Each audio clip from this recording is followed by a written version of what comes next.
नमस्कार दोस्तों, स्वागत है आपका आज के मुख्य समाचारों में। जी हां दोस्तों, आपको यहां पर देखने को मिलेंगी सुबह से लेकर शाम तक की तमाम बड़ी खबरें, मुख्य समाचार, ब्रेकिंग न्यूज अपडेट्स के रूप में। तो चलिए दोस्तों, जान लेते हैं पहली बड़ी खबर। कोलकाता रेप मर्डर मामला, 15 डॉक्टर सीएम आवास मिलने पहुंचे, मीटिंग की लाइव स्ट्रीमिंग पर अड़े, ममता बोली इस पर कोई बात नहीं हुई थी। जी हां दोस्तों, कोलकाता के आरजीकर मेडिकल और हॉस्पिटल में ट्रेनी डॉक्टर के रेप मर्डर मामले पर प्रदर्शन कर रहे जूनियर डॉक्टर और मुख्यमंत्री ममता बनर्जी के बीच सहमति नहीं बन सकी है। शनिवार की शाम 6:30 बजे प्रदर्शनकारी डॉक्टर सीएम आवास पहुंचे। वे मीटिंग की लाइव स्ट्रीमिंग पर अड़े रहे। इस पर सीएम ममता बनर्जी ने कहा कि चर्चा की बातें रिकॉर्ड की जाएगी, लेकिन लाइव स्ट्रीमिंग नहीं की जा सकती क्योंकि मामला सुप्रीम कोर्ट में है। ममता ने यह भी कहा कि आपकी सभी मांगे मानना संभव नहीं है। सीएम और डॉक्टर के बीच 5 घंटे में यह दूसरी मुलाकात थी। चलिए दोस्तों, जान लेते हैं अगली खबर। कर्नाटक तेलंगाना में किसान योजनाएं लागू क्यों नहीं कर सकती कांग्रेस, कुरुक्षेत्र में प्रधानमंत्री मोदी का हल्ला बोल। जी हां दोस्तों, हरियाणा असेंबली चुनाव में लगातार तीसरी जीत दर्ज करने के लिए बीजेपी ने पूरी जान झोंकनी शुरू कर दी है। अपनी पार्टी की हैट्रिक सुनिश्चित करने के लिए खुद प्रधानमंत्री मोदी अब मैदान में उतर आए हैं। उन्होंने आज कुरुक्षेत्र में बड़ी रैली कर कांग्रेस समेत दूसरी क्षेत्रीय पार्टियों पर जमकर हमला बोला और लोगों से उनसे बचकर रहने की अपील की है। उन्होंने कहा कि इन भ्रष्टाचारी और परिवारवादियों का एकमात्र मकसद केवल अपना घर भरना है, उनका जन कल्याण से कोई संबंध नहीं है। दोस्तों, लोगों को संबोधित करते हुए पीएम मोदी ने कहा कि कुरुक्षेत्र में आना भारत की संस्कृति के तीर्थ का दर्शन करने के मन को भर देता है। चलिए दोस्तों, जान लेते हैं अगली खबर। सीतारमण से कारोबारी ने माफी मांगी, जीएसटी पर सवाल पूछा था। बीजेपी ने हाथ जोड़ते हुए वीडियो पोस्ट किया। राहुल बोले यह अपमान है। जी हां दोस्तों, वित्त मंत्री निर्मला सीतारमण से रेस्टोरेंट मालिक श्रीनिवासन ने वित्त मंत्री से जीएसटी की वजह से आ रही दिक्कतों पर सवाल किया था। साथ ही उन्होंने मिठाई और नमकीन पर एक समान जीएसटी लगाने की भी अपील की थी। इसके कुछ देर बाद एक वीडियो सामने आया जिसमें वित्त मंत्री से होटल मालिक माफी मांगते नजर आ रहे थे। दरअसल दोस्तों, श्रीनिवासन को वीडियो में यह कहते हुए सुना गया कि मुझे मेरी बातों के लिए माफ कर दीजिए, मैं किसी राजनीतिक दल से नहीं हूं। इस मामले में विपक्षी नेता वित्त मंत्री की आलोचना कर रहे हैं। चलिए दोस्तों, जान लेते हैं इसके बाद अगली बड़ी खबर। कहीं मुसीबत न बन जाए आपके यह मेहमान, 24 घंटे में नहीं दी जानकारी तो भुगतने होंगे गंभीर परिणाम। जी हां दोस्तों, अब आप अपने घर आने वाले कुछ खास मेहमानों को लेकर थोड़ा सतर्क हो जाइए। कहीं ऐसा न हो कि आपके यह मेहमान आपके लिए कोई नई मुसीबत खड़ी न कर दे। दरअसल दोस्तों, दिल्ली पुलिस ने कुछ खास मेहमानों को लेकर सख्त चेतावनी जारी की है। चेतावनी में बताया गया है कि यदि आपने 24 घंटे के भीतर इन मेहमानों के बारे में दिल्ली पुलिस और फॉरेंस रीजनल रजिस्ट्रेशन ऑफिस FRRO को सूचना नहीं दी तो आप अपने खिलाफ कानूनी कार्रवाई को दावत देंगे। दरअसल दोस्तों, यहां पर बात विदेश से आए मेहमानों को लेकर हो रही है। यदि आपके घर में विदेश से आया कोई मेहमान लंबे समय से रह रहा है या आपने अपना घर किसी विदेशी नागरिक को किराए पर दे रखा है तो इसकी जानकारी आप बिना समय गवाए स्थानीय पुलिस के साथ फॉरेनर्स रीजनल रजिस्ट्रेशन ऑफिस को जरूर दें। वहीं यदि आप अपने घर को किसी विदेशी शख्स को किराए पर देने वाले हैं या आपके घर में कुछ दिनों के लिए कोई विदेशी मेहमान आने वाला है तो आपको इसकी जानकारी उसके आने से 24 घंटे के भीतर स्थानीय पुलिस और FRRO को देनी होगी। चलिए दोस्तों, जान लेते हैं अगली खबर। बैंकों पर मंडरा रहा शॉर्ट सेलर्स का खतरा, शक्तिकांत दास ने दे दी चेतावनी। जी हां दोस्तों, रिजर्व बैंक ऑफ इंडिया के गवर्नर शक्तिकांत दास ने कहा है कि बैंकों पर शॉर्ट सेलर्स का खतरा मंडरा रहा है। सिंगापुर में एक कार्यक्रम के दौरान शक्तिकांत दास ने कहा कि ज्यादा खतरा उन बैंकों को है जिनके पास कमर्शियल रियल एस्टेट पोर्टफोलियो बड़ी संख्या में मौजूद है। ऐसे में बैंकों को सावधान रहना होगा। उन्होंने कहा कि शॉर्ट सेलिंग का शिकार होने पर निवेशकों का भरोसा बैंकों पर से डगमगा सकता है। वहीं दोस्तों, आरबीआई गवर्नर शक्तिकांत दास ने ब्रिटेन वुड्स कमेटी के फ्यूचर ऑफ फाइनेंस फोरम को संबोधित करते हुए कहा कि शॉर्ट सेलर बड़े बैंकों को निशाना बनाने की फिराक में है। चलिए दोस्तों, जान लेते हैं अगली खबर। दिल्ली की हवाओं से जहर हुआ गायब, भारी बारिश से सांस लेने लायक बना एनसीआर, साल का सबसे कम AQI हुआ दर्ज। जी हां दोस्तों, दिल्ली एनसीआर में भारी बारिश और तेज हवाओं ने एक बार यहां के मौसम को साफ कर दिया है। बीते कुछ दिनों में मौसम ने अचानक करवट बदली और दिल्ली में बीते 2 दिन से लगातार ऐसी बारिश हुई कि एनसीआर का अधिकतर इलाका जलमग्न हो गया। इसी बीच दोस्तों, दिल्ली की वायु गुणवत्ता शुक्रवार को गिरकर 52 पर आ गई, जो इस मौसम की सबसे कम है। अब यह संतोषजनक श्रेणी में आ गई है। शनिवार की बात करें तो एनसीआर के अलग अलग इलाकों में भी वायु गुणवत्ता सूचकांक यानी कि AQI में काफी सुधार देखने को मिला है। आज नोएडा का AQI 46 और गाजियाबाद का AQI 34 दर्ज किया गया, जो कि एक अच्छी श्रेणी में आता है। चलिए दोस्तों जान लेते हैं अगली खबर। हिजबुल्लाह ने इजराइल पर 1300 से ज्यादा ड्रोन और रॉकेटों से किया हमला, मिलिट्री बेस हुआ तबाह। दरअसल दोस्तों ईरान समर्थित लेबनान के आतंकी समूह हिजबुल्लाह ने शनिवार को इजरायली टारगेट्स पर 1360 ड्रोन और सैकड़ों रॉकेटों से हमला किया। दावा किया गया है कि सभी ड्रोन इजरायली टारगेट पर सटीक तरीके से गिरे, लेकिन इजराइल का कहना है कि उसके आयरन डोम ने अधिकतर हमलों को हवा में ही नष्ट कर दिया। इजराइल ने कहा कि जो भी ड्रोन और रॉकेट ने इजरायली जमीन पर हमला किया वो या तो खुले इलाके में गिरे या फिर उन्हें एयर डिफेंस सिस्टम ने आसमान में ही खत्म कर दिया था। हिजबुल्लाह ने इजराइल को धमकी भी दी है कि अगर उसने गाजा पट्टी में फिलिस्तीनी लोगों का नरसंहार करना बंद नहीं किया तो ज्यादा खतरनाक हमले होंगे। चलिए दोस्तों जान लेते हैं अगली खबर। मोदी बोले जम्मू कश्मीर को 3 खानदानों ने बर्बाद कर दिया। ये पीडीपी, कांग्रेस और नेशनल कॉन्फ्रेंस है। यह चुनाव नौजवानों और उनके बीच है। जी हां दोस्तों, प्रधानमंत्री मोदी शनिवार को जम्मू कश्मीर में विधानसभा चुनाव प्रचार के लिए पहुंचे थे। यहां स्पोर्ट्स स्टेडियम में मोदी ने 45 मिनट की स्पीच दी। इस दौरान प्रधानमंत्री मोदी ने परिवारवाद, आतंकवाद, पत्थरबाजी, कश्मीरी पंडित और आर्टिकल 370 जैसे मुद्दों पर जनता को संबोधित किया। पीएम ने कहा कि जम्मू कश्मीर को कांग्रेस, नेशनल कॉन्फ्रेंस और पीडीपी खानदान ने बर्बाद कर दिया है। इन 3 खानदान ने मिलकर आपके साथ जो किया वो किसी पाप से कम नहीं है। तीनों खानदान जम्मू कश्मीर को दशकों तक बर्बादी देने के जिम्मेदार हैं। हम और आप मिलकर एक सुरक्षित कश्मीर का अब निर्माण करेंगे, ये मोदी की गारंटी है। वहीं दोस्तों मोदी ने हाल ही में कांग्रेस अध्यक्ष मल्लिकार्जुन खड़गे के बयान पर पलटवार करते हुए यह कहा कि अगर 20 सीटें और आती तो मोदी समेत सभी नेता जेल में होते। उन्होंने कहा कि आपको नेताओं को जेल भेजने के लिए सरकार बनानी है या लोगों के भले के लिए। चलिए दोस्तों जान लेते हैं अगली खबर। देश का मानसून ट्रेकर, ताजमहल की छत से टपका पानी, हरियाणा के अंडर ब्रिज में कार डूबने से 2 की मौत, उत्तराखंड में 4 धाम यात्रा रुकी।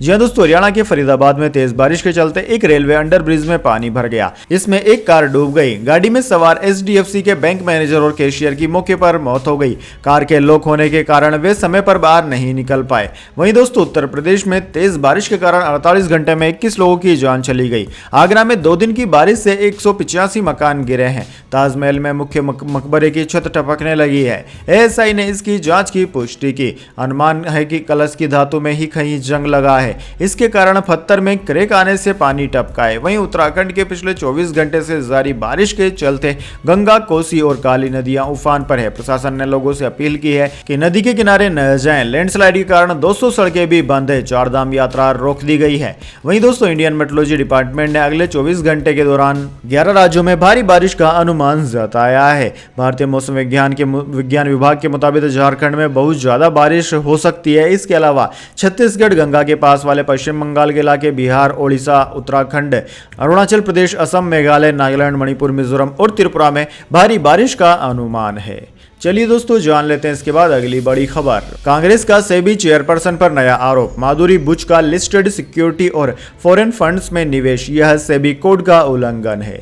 जी दोस्तों, कांग्रेस स्पोक्सपर्सन पवन खेड़ा ने एक बार फिर मार्केट रेगुलेटर सेबी चेयरपर्सन माधुरी पुरी बुच पर आरोप लगाए हैं। पवन खेड़ा ने कहा कि माधुरी पुरी बुच ने लिस्टेड सिक्योरिटी और फॉरेन फंड्स में निवेश कर सेबी कोड का उल्लंघन किया है। कांग्रेस और उसके कुछ सहयोगी दलों ने भी माधवी पर यही आरोप लगाए हैं। उधर दोस्तों पवन खेड़ा ने प्रेस कॉन्फ्रेंस में कहा कि माधवी बुच ने होल टाइम मेंबर और सेबी चेयरपर्सन के रूप में 2017 से 2023 के बीच 36.9 करोड़ की वैल्यू का लिस्टेड सिक्योरिटी में ट्रेड किया है। यह बोर्ड के मेंबर के लिए हितों के टकराव पर सेबी के कोर्ट यानी कि संहिता 2008 की धारा 6 का उल्लंघन है। चलिए दोस्तों जान लेते हैं इसके बाद अगली खबर। केजरीवाल पत्नी के साथ हनुमान मंदिर पहुंचे। कल 177 दिन के बाद रिहा हुए थे। स्वागत में फटाके जलाने वालों पर एफआईआर। जी हां दोस्तों, तिहाड़ जेल से रिहा होने के बाद दिल्ली के मुख्यमंत्री अरविंद केजरीवाल शुक्रवार सुबह कनॉट पैलेस के हनुमान मंदिर पहुंचे। दिल्ली सीएम के साथ उनकी पत्नी सुनीता केजरीवाल, आम आदमी पार्टी नेता मनीष सिसोदिया और संजय सिंह भी मौजूद थे। मंदिर पहुंचकर केजरीवाल ने पत्नी के साथ भगवान हनुमान को जल चढ़ाया। पुजारी ने उन्हें गदा देकर चुन्नी उड़ाई। पूजा के बाद अरविंद केजरीवाल राजघाट जाएंगे। वे महात्मा गांधी के समाधि स्थल पहुंचकर श्रद्धांजलि अर्पित करेंगे। वहीं दोस्तों शराब नीति केस में जमानत मिलने के बाद मनीष सिसोदिया और संजय सिंह ने भी इसी हनुमान मंदिर में बजरंग बली की पूजा की थी। अंतरिम जमानत के बाद 2 जून को सरेंडर करने से पहले भी केजरीवाल ने इसी मंदिर में बजरंग बली के दर्शन किए थे। चलिए दोस्तों जान लेते हैं इसके बाद अगली बड़ी खबर। हरियाणा में मोदी बोले कांग्रेस अर्बन नक्सल का नया रूप, इनके मुंह में किसानों की मौत का पाप, आरक्षण खत्म करने वाले हैं ये। जी हां दोस्तों, हरियाणा में 90 विधानसभा सीटों पर चुनाव के लिए प्रधानमंत्री मोदी ने कुरुक्षेत्र में पहली रैली की। उन्होंने कहा कि कांग्रेस का शाही परिवार आरक्षण को खत्म करने वाला है, मगर जब तक मोदी है आरक्षण की रत्ती भर भी लूट नहीं होने दूंगा। पीएम ने हरियाणा के लोगों को चेताया कि अगर यहां कांग्रेस की सरकार आई तो उसकी हालत भी हिमाचल प्रदेश जैसी हो जाएगी, जहां सरकार के पास कर्मचारियों को सैलरी देने के पैसे नहीं है, यहां तक कि सीएम और मंत्रियों को अपनी सैलरी छोड़नी पड़ रही है। चलिए दोस्तों, जान लेते हैं अगली खबर। एशियन चैंपियंस ट्रॉफी, भारत ने पाकिस्तान को 2-1 से हराया। दोनों गोल कप्तान हरमनप्रीत सिंह ने किए। टीम की लगातार 5वीं जीत। जी हां दोस्तों, एशियन हॉकी चैंपियंस ट्रॉफी में शनिवार को डिफेंडिंग चैंपियन भारत ने पाकिस्तान को 2-1 से हरा दिया। मुकाबला चीन के हॉकी ट्रेनिंग बेस कैंप में हुआ। इस टूर्नामेंट में भारत की यह लगातार 5वीं जीत है। दोस्तों, भारत के लिए दोनों गोल कप्तान हरमनप्रीत सिंह ने किए। पाकिस्तान की ओर से अहमद नदीम ने गोल किया। वहीं दोस्तों, आपकी जानकारी के लिए बता दें, भारत 5 मैच जीतकर पॉइंट्स टेबल में पहले नंबर पर, जबकि पाकिस्तान 5 में से 2 मुकाबले जीतकर दूसरे नंबर पर है। दोनों टीमें पहले ही सेमीफाइनल के लिए क्वालिफाई कर चुकी है। ऐसे में दोस्तों, काफी संभावना यही जताई जा रही है कि फाइनल मुकाबला भारत और पाकिस्तान के बीच में खेला जा सकता है। चलिए दोस्तों, जान लेते हैं इसके बाद अगली बड़ी खबर, लेकिन उससे पहले मेरी आपसे एक छोटी सी रिक्वेस्ट है। अगर दोस्तों आपको अभी तक हमारी न्यूज पसंद आई है तो इसे एक छोटा सा लाइक जरूर दे दीजिए, और अगर आपको पसंद नहीं आई है तो बेशक आप डिसलाइक भी कर सकते हैं, लेकिन दोस्तों लाइक और डिसलाइक जरूर कीजिए, क्योंकि दोस्तों यही हमारी मेहनत का फल होता है और इसी से पता चलता है कि आपको हमारी वीडियोस पसंद आ रही है या नहीं। तो चलिए दोस्तों, जान लेते हैं अगली बड़ी खबर। Gold silver price today. इस हफ्ते सोने चांदी में रही तेजी। सोना 1113 रुपए बढ़कर 73,044 पर पहुंचा। चांदी 86,100 रुपए प्रति किलोग्राम बिक रही। जी हां दोस्तों, इस हफ्ते सोने चांदी के दाम में तेजी देखने को मिली है। Indian Boolean and jeweller association की वेबसाइट के अनुसार शनिवार यानी कि 7 सितंबर को सोना 71,931 रुपए पर था, जो कि अब 14 सितंबर को 73,044 रुपए प्रति 10 ग्राम पर पहुंच गया। यानी कि दोस्तों इस सप्ताह इसकी कीमत में 1,113 रुपए की बढ़ोतरी हुई। वहीं दूसरी ओर दोस्तों चांदी की बात करें तो यह पिछले शनिवार को 83,338 रुपए पर थी, जो कि अब 86,100 रुपए प्रति किलोग्राम पर पहुंच गई है। यानी दोस्तों इस हफ्ते इसकी कीमत 2,762 रुपए बढ़ी है। इस साल चांदी 29 मई को अपने ऑल टाइम हाई 94,280 रुपए पर पहुंच गई थी। वहीं सोने ने भी 21 मई को 74,222 का अपना ऑल टाइम हाई बनाया था। चलिए दोस्तों, जान लेते हैं अगली बड़ी खबर। बेटी को मीडिया की नजरों से दूर रखेंगे दीपिका और रणवीर। अनुष्का विराट की तरह नो फोटो पॉलिसी अपनाएंगे, देखभाल के लिए नैनी भी नहीं रखेंगे। जी हां दोस्तों, बॉलीवुड एक्ट्रेस दीपिका पादुकोण हाल ही में बेबी गर्ल की मां बनी है। मीडिया रिपोर्ट्स के मुताबिक बेटी की परवरिश के लिए दीपिका ऐश्वर्या राय बच्चन के नक्शे कदम पर चलेगी। वो बेटी के लिए कोई नैनी नहीं रखेगी, बल्कि खुद ही उसकी परवरिश करेगी। ऐश्वर्या ने भी बेटी आराध्या की परवरिश नैनी के सपोर्ट के बिना ही की है। वहीं दोस्तों बॉलीवुड लाइव की रिपोर्ट के अनुसार नैनी न रखने के अलावा बेटी के लिए रणवीर सिंह और दीपिका पादुकोण अनुष्का शर्मा और विराट कोहली की तरह नो फोटो पॉलिसी भी अपनाएंगे। वे अपनी बेटी को मीडिया की नजरों से दूर रखेंगे और सही समय आने पर ही उसे दुनिया के सामने लाएंगे। चलिए दोस्तों, जान लेते हैं अगली खबर। अमित शाह बोले, हिंदी की दूसरी भाषाओं से कोई रेस नहीं, वे आपस में दोस्त हैं। राजभाषा हिंदी का हर भारतीय के साथ अटूट रिश्ता है। जी हां दोस्तों, केंद्रीय गृह मंत्री अमित शाह ने शनिवार 14 सितंबर को हिंदी दिवस पर चौथे अखिल भारतीय राजभाषा सम्मेलन को संबोधित किया। इस दौरान उन्होंने कहा कि हिंदी और अन्य भारतीय भाषाओं के बीच कोई प्रतिस्पर्धा नहीं है, वो आपस में दोस्त हैं। राजभाषा हिंदी का हर भारतीय के साथ अटूट रिश्ता है। इस दौरान गृह मंत्री ने अग्रवाल की लिखी किताब हिंदी कहावत कोश को जारी किया। वहीं दोस्तों आपकी जानकारी के लिए बता दें, अमित शाह ने कहा कि कई मंत्रालय की फाइल हिंदी में ही लिखी जाती है। हम राजभाषा के रूप में हिंदी के 75 वर्ष पूरे होने के उपलक्ष्य में डायमंड जुबली मना रहे हैं। हिंदी को राजभाषा के रूप में स्वीकार करके और देश की सभी स्थानीय भाषाओं को हिंदी के माध्यम से जोड़कर हम अपनी संस्कृति के संरक्षण और प्रचार प्रसार की दिशा में आगे बढ़ रहे हैं। चलिए दोस्तों, जान लेते हैं अगली खबर। कोलकाता में ब्लास्ट, एक घायल, कूड़ा बीन रहा था, उंगलियां अलग हुई, भाजपा बोली एनआईए जांच हो, ममता बनर्जी इस्तीफा दे। जी हां दोस्तों, कोलकाता में शनिवार दोपहर 1:30 बजे ब्लोचमैन स्ट्रीट और एचएन बनर्जी रोड के बीच ब्लास्ट हो गया। ब्लास्ट में एक घायल है, उसकी पहचान 54 साल के बीपा दास के रूप में हुई है, जो कि कूड़ा बीनता है। उसने जैसे ही कूड़े के एक बैग को उठाया, उसमें धमाका हो गया। विस्फोट के चलते उसके हाथ में गंभीर चोटें लगी है, कई उंगलियां भी अलग हो गई है। फिलहाल दोस्तों दोस्तों मौके पर बम डिटेक्शन और डिस्पोजल स्क्वाड BDDS पहुंचा है। टीम ने वहां रखे एक बैग की जांच पड़ताल की। फिलहाल ट्रैफिक को फिर से चालू कर दिया गया है। वहीं दोस्तों चश्मदीद बोला कि धमाके की आवाज बहुत तेज थी। घटनास्थल पर मौजूद एक व्यक्ति ने कहा कि जब विस्फोट हुआ तब हम पास ही खड़े थे। हम तुरंत मौके पर पहुंचे और देखा कि एक कूड़ा बीनने वाला व्यक्ति जमीन पर पड़ा हुआ था। उस व्यक्ति की दाहिनी कलाई पर चोट लगी थी। विस्फोट की आवाज बहुत तेज थी। चलिए दोस्तों जान लेते हैं अगली खबर। LG इलेक्ट्रॉनिक्स इंडिया का IPO लाने का प्लान। IPO से 12,582 करोड़ जुटाएगी। बैंक ऑफ अमेरिका और JP मॉर्गन को IPO का मैनेजर चुना गया। जी हाँ दोस्तों, साउथ कोरिया की LG इलेक्ट्रॉनिक्स अपनी भारतीय यूनिट का इनिशियल पब्लिक ऑफरिंग यानी कि IPO लाने वाली है। ब्लूमबर्ग की रिपोर्ट के मुताबिक LG electronics India private limited IPO से करीब 150 करोड़ डॉलर यानी कि 12,582 करोड़ रुपए जुटा सकती है। LG इलेक्ट्रॉनिक्स ने इस IPO को मैनेज करने के लिए जिन बड़े बैंकों को चुना है उनमें bank of America, city group, JP Morgan, chase and company और मॉर्गन स्टैनली शामिल है। सूत्रों के मुताबिक यह IPO अगले साल 2025 की शुरुआत में आ सकता है। 100 से 150 करोड़ डॉलर के IPO के बाद जब शेयर लिस्ट होंगे तो LG electronics India private limited की वैल्यूएशन करीब 1300 करोड़ डॉलर हो सकती है। चलिए दोस्तों जान लेते हैं इसके बाद अगली बड़ी खबर। महिला flying officer rape case, wind commander को अग्रिम जमानत। जम्मू कश्मीर हाई कोर्ट ने कहा गिरफ्तारी से प्रतिष्ठा और करियर पर असर पड़ेगा। जी दोस्तों, महिला फ्लाइंग अफसर से रेप मामले में जम्मू कश्मीर हाई कोर्ट ने आरोपी विंग कमांडर को प्री अरेस्ट बेल दे दी है। आरोपी विंग कमांडर ने ही याचिका लगाकर गिरफ्तारी पर रोक की मांग की थी। कोर्ट ने शुक्रवार को जारी किए गए बेल ऑर्डर में कहा कि याचिकाकर्ता विंग कमांडर के पद पर है। उनकी गिरफ्तारी की स्थिति में उनकी प्रतिष्ठा के साथ साथ करियर पर भी फर्क पड़ेगा। कोर्ट ने कहा कि जमानत के लिए विंग कमांडर को 50-50 हजार के 2 बेल बॉन्ड भरने होंगे। वे कोर्ट की इजाजत के बिना जम्मू कश्मीर से बाहर नहीं जा सकते। इसके अलावा अदालत ने कहा कि पुलिस को मामले की जांच जारी रखनी चाहिए। हालांकि कोर्ट की इजाजत के बिना चार्जशीट फाइनल नहीं होनी चाहिए। इंडिया टुडे की रिपोर्ट के मुताबिक मामले को लेकर एयरफोर्स आंतरिक जांच शुरू कर चुका है। चलिए दोस्तों जान लेते हैं इसके बाद अगली बड़ी खबर। Kolkata rape and murder case, CBI का बड़ा एक्शन। आरजी कर के पूर्व प्रिंसिपल संदीप घोष और SHO हुए गिरफ्तार।